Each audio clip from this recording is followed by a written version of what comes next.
இயேசுவில் என் அன்பு சகோதர சகோதரிகளே, ஆண்டவர் நாமத்திற்கு சோத்திரம். தினம் ஒரு ஜப வழியாக பேசிக்கொண்டிருப்பது உங்கள் அன்பு சகோதரன் பிரபு.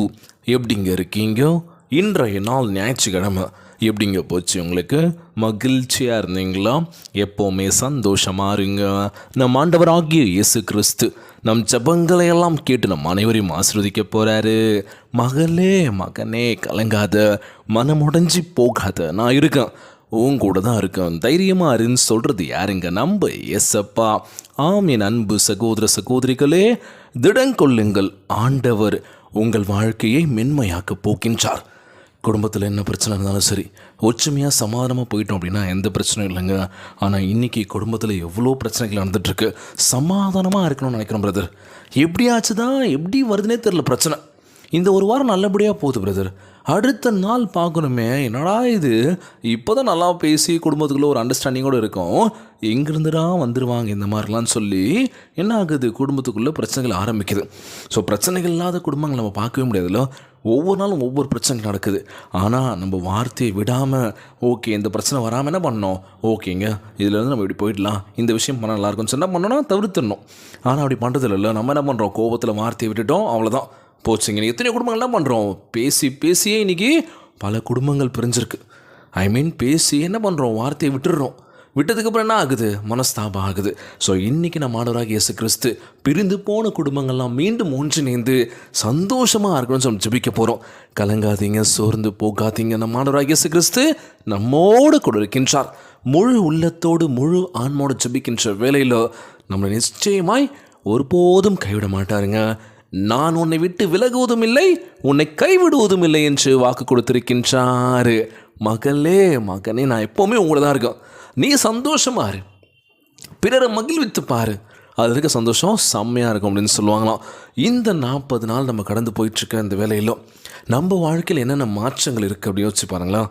40 நாள் என்ன பண்ணுவோம், ப்ரேயர் பண்ணுவோம், நான்வெஜ் சாப்பிட மாட்டோம், சர்ச்சுக்கெல்லாம் போவோம், இந்த சிலுவை பாதெல்லாம் மட்டன் பண்ணுவோம். ஸோ நம்மளை பரிசுத்தப்படுத்திப்போம். இந்த 40 நாள் முடிஞ்சதுக்கப்புறம் ஆஸ் யூஸ்வல் நம்ம பண்ணுற தப்பு தான் பண்ணுவோம்ல.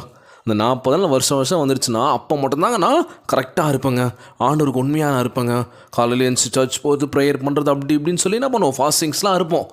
அது 40 நாள் மட்டும் இருக்கக்கூடாதுல. அந்த 40 நாள் மட்டும் ஆண்டவருக்காக உண்மையாக நம்ம இருக்க போகிறோமா, இல்லை வருடம் முழுவதும் ஆண்டவருக்காக நம்ம உண்மையாக வாழ்க்கை அர்ப்பணிக்க போகிறோமா? என்னை எத்தனை பேர் என்ன பண்ணிகிட்ருக்கோம், நடிச்சிட்ருக்கோம்ல. உள்ளே என்ன பண்ணிகிட்ருக்கோன்னா ஒன்று வச்சுக்கிட்டு வெளியே ஒன்று ஆக்ட் பண்ணிகிட்ருக்கோம்ல. நீயாக இருக்கின்ற பொழுது இந்த உலகத்துக்கு ஒன்று பிடிக்கும். நீ என்றைக்கு நடிக்க ஆரம்பிச்சியோ உனக்கே ஒன்று பிடிக்காது அப்படின்னு சொல்லுவாங்களாம். ஸோ ரியாலிட்டி என்ன அப்படின்னா, நீ உண்மையான முகத்தை காட்டு. எதுக்கு போலித்தனமான ஒரு வாழ்க்கை வாழ்ந்துட்டுருக்கணும்ல. இன்றைக்கி எத்தனை பேர் வாழ்க்கையில் ஒரு அனுபவம் என்ன அப்படின்னா, நல்லா பேசுவான், நல்லா பழகிருப்பாங்க, எனக்கு ஒரு 5,000 ரூபாய் தேவைப்படுதுங்க, ஒரு 10,000 ரூபாய் தேவைப்படுது, ஒரு 2 டேஸில் கொடுத்துட்றேன் அப்படின்னு சொல்லும்போது நம்ம என்ன பண்ணுவோம், ஓகே நம்ம தெரிஞ்சவங்களாச்சு கொடுத்துருவோம்னு சொன்னால் நம்ம கொடுத்துட்றோம். கொடுத்து முடிச்சதுக்கப்புறம் டைம் ஆகிடுச்சு, என்னடா இது, ஃபோன் பண்ணாலும் எடுக்கல, ஆள் அட்ரஸே காணும். காரணம் என்னென்னா அவங்க ஊர்லேயே இல்லைங்க. அவ்வளோ நம்புனுங்க அவங்கள. அப்படி பேசினாங்க, அப்படி பழகினாங்க, காசு வாங்கிட்டு என்னாச்சுன்னு தெரியல. ஓகே காசு போட்டும் பிரச்சனை இல்லை, அவங்க கான்டாக்ட் பண்ணவும் முடியலையே. என்னடா இது, எத்தனை பேர் வாழ்க்கையில் நடந்திருக்கலாம்ல. கொடுங்களேன், அர்ஜென்ட்டுங்க, கொடுத்துட்றேங்க, அவ்வளோதான், ஆள் அப்ஸ்கான் ஆகிடுவாங்க. ஸோ அப்படி இல்லாமல் நம்ம நம்புகிறோம், ஆனால் நமக்கான ஒரு விசுவாசம் யாருமே கொடுக்கறது இல்லைல்ல. நம்ம தாங்க நம்பி ஏமாந்து போயிட்டுருக்கோம் வாழ்க்கையில். அடுத்தவங்க என்ன பண்ணுறாங்க, ஏமாற்றிட்டு அடுத்த விஷயத்தை நோக்கி ஓடுறாங்க. நம்ம உண்மையாக இருந்து ஆண்டவருக்காக நம்ம செபிக்கிறோம், ஆண்டவருக்காக எல்லாமே ஒப்பு கொடுக்குறோம். ஆனால் நமக்கு தாங்க பல வலியும் வேதனையும் வருதில்ல. ஏன் ஆண்டவரே எங்களை சோதிக்கிறீங்க? ஆண்டவர் சோதிச்சாலும் நம்மளை ஒருபோதும் கைவிட மாட்டாருங்க. இன்றைய நாள் ஜெபம், நம்ம ஆண்டவராகிய இயேசு கிறிஸ்து மிகப்பெரிய உயர்த்த போகின்றார். உங்கள் வீட்டையும் உங்கள் குடும்பத்தையும் சுற்றி பாதுகாப்பு வேலி அடைப்பார். எந்த ஒரு சாத்தானும் உன் வீட்டுக்குள் நுழையாது. பார்த்தீங்களா, உங்கள் வீட்டையும் குடும்பத்தையும் சுற்றி பாதுகாப்பு வேலி அடைப்பார். நம்ம ஆண்டவராகிய இயேசு கிறிஸ்து உங்களை பாதுகாப்பார். நீங்கள் அனைவரும் ஆசீர்வாதமாக இருப்பீர்கள். வேறு என்னங்க வேணும்? எல்லாம் வெளில இருந்தாங்க, புதுசாக ஒரு பிரச்சனைகள் வர ஆரம்பிக்கும். ஸோ அந்த பிரச்சனைகள் வராமல் தடுக்கணும் அப்படின்னா நம்ம ஆண்டவராகிய இயேசு கிறிஸ்து ஒரு வேலையை அமைத்திருக்கின்றார். உனக்கு எந்த பிரச்சனை, தைரியமாக இரு, சந்தோஷமாக இரு, பிறரையும் மகிழ்வித்து பாரு, அவ்வளோதான். இதுதான் நம்ம இயேசப்பா எதிர்பார்க்குற விஷயம். பகிர்ந்து உண்டு வாழு, பிறருக்கு கொடு, ஷேர் பண்ண, இல்லாதவனும் உதவி செய். இதை மட்டும் பண்ணுங்கள் ஒவ்வொரு நாளுமே. இன்றைய நாள் ஜெபம், உலகில் வாழ்கின்ற எல்லாருக்காக நம்ம ஜெபிக்க போகிறோம். கஷ்டப்படுற ஒவ்வொரு குடும்பங்களுக்காக நம்ம ஜெபிக்க போகிறோம். வாழ்க்கையை மென்மையாக்குங்கப்பான்னு சொல்லி கேட்க போகிறோம். ஜெபத்திற்குள்ளாக பயணிப்போமா? எங்களை மிகவும் அதிகமாய் நேசிக்கின்ற அன்புள்ள ஆண்டவராகிய இயேசுவே, இன்றைய நாள் வாக்குறுதி வசனத்திற்காக நன்றி ராஜா. ஆண்டவரே, என் வீட்டில் மேல் என் குடும்பத்தின் மேல் உம்முடைய தெய்வீக பாதுகாப்பு நிலவ வேண்டும் என்று மன்றாடி உம்மிடம் வந்திருக்கின்றன. ஆண்டவரே, எங்களை சுற்றிலும் அக்னி மதிலாக எந்த சத்ருவும் போக முடியாத கோட்டையாக நீ இருந்தரல வேண்டும் என்று கேட்கிறேன். ஏசப்பா, எந்த ஒரு பிரச்சனையும் எங்களை நெருங்க விடாத செய்வீராக. இருளின் எந்த யோசனையும் சத்ருவின் எந்த கிரியையும் எங்களுக்கு விரோதமாக உருவாக்கப்படும் எந்த ஆயுதமும் வாய்க்காது போகட்டும் அப்பா.